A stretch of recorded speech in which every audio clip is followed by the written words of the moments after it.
Humbi jetën 48 vjeçarja në Korçë, i biri akuza mjekëve. Na larguan nga spitali.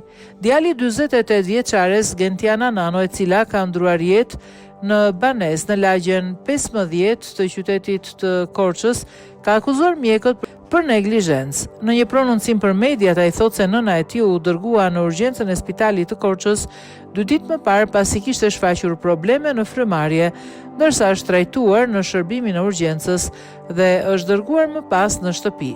Ditën e nesërme përsëri nuk është ndier mirë dhe familjarët kanë njoftuar ambulancën dhe mjekët pasi i kanë bërë disa injeksione dhe kanë dërguar sërish në shtëpi. Erdiol Nano akuzon mjekët se këta të fundit nuk kanë treguar kujdesin e nevojshëm për nënën e tij dhe i kanë larguar nga spitali, ndërkohë që nëna e tij nuk ndihej mirë.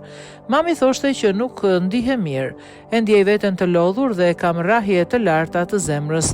Nuk ishte mirë dhe tha do vem në spital, e çuam.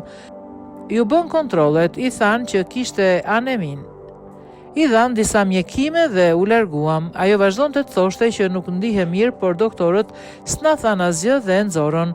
Si mundet të lesh një njeri të largohet kur ai të thotë nuk ndihe mirë?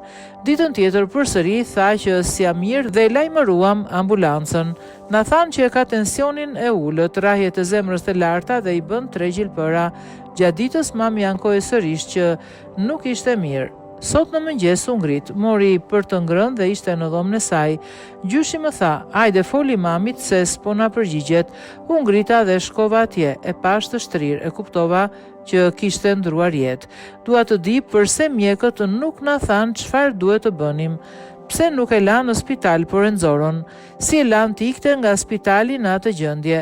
Sot më ndodhi mua, nesër mund t'i ndodh dikujt tjetër, shprehur djali.